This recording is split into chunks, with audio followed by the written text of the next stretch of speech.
Good morning. আজকে আরেকটা নতুন সকাল শুরু হয়ে গেল। দেখো কি অবস্থা, বিছানায় কাপড় টাপড় ভর্তি, সব ধুয়ে এনে এনে সব বিছানায় রাখা হয়েছে, এগুলি আর গোছানো হয়। সকালবেলা হয়ে গেছে, বাসি কাজটা মোটামুটি।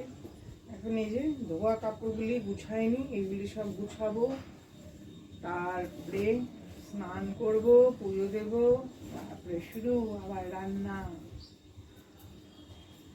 রেগুলার এক কাজ, রান্না করো, ঘর গুছাও, আর কি কাজ বলো?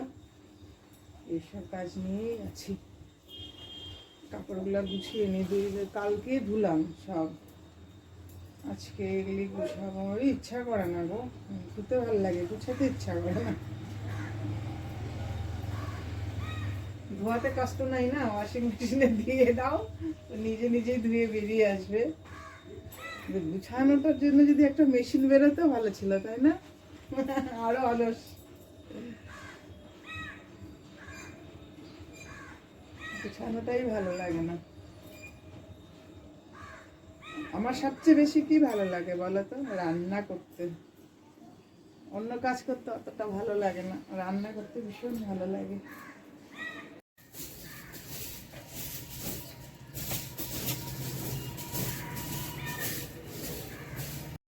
লবণ দিলাম, দিয়ে এই গোটা ফুলকপিটা দিয়ে দিলাম, এবার ঢেকে রাখলাম। এখানে দেখো মশলার মধ্যে আছে 1 চামচ জিরে, 1 চামচ ধনে, 1 চামচ মৌরি, কয়টা গোলমরিচও দিয়ে দিলাম। টমেটো, আদা, লঙ্কা দিয়ে পেস্ট করব। হয়ে গেল। এটা দেখো, আদা কাঁচা লঙ্কা দিয়ে কালকে রাত্রে ভিজিয়ে রাখা ছোলার ডালটা পেস্ট করে নিচ্ছি। ডালটা দেখো পেস্ট হয়ে গেল, সেদ্ধ হয়ে গেল। হিং দিলাম, লবণ দিলাম, একটু হলুদ দিলাম, একটু চিনি দিয়ে দিলাম।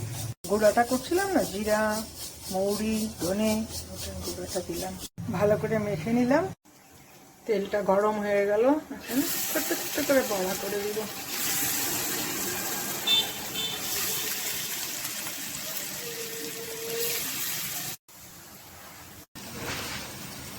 দেখো বড়া ভাজা হয়ে গেল। 5 ফোড়ন দিয়ে দিলাম, শুকনো লঙ্কা, হলুদ,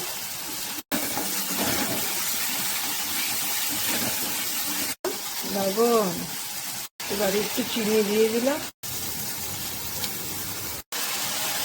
জল দিয়ে দিলাম। ফুটে গেছে, এবার সব বড়াগুলি দিয়ে দিলাম। গরম মশলা দিয়ে দিলাম, ঘি দিয়ে দিলাম, হয়ে গেল, নামিয়ে দিব। হয়ে গেল ফুলকপির রসমালাই। খেয়ে দেখবে কি টেস্টি হয় গো। দেখো রসে পরিপূর্ণ রসমালাই।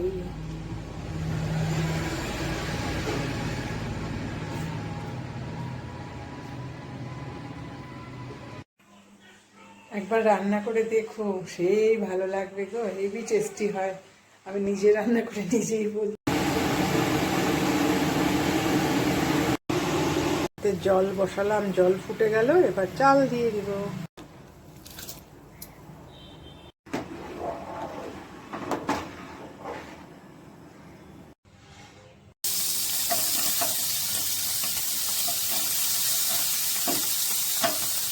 মচমচে করে ভেজে ফেললাম গো।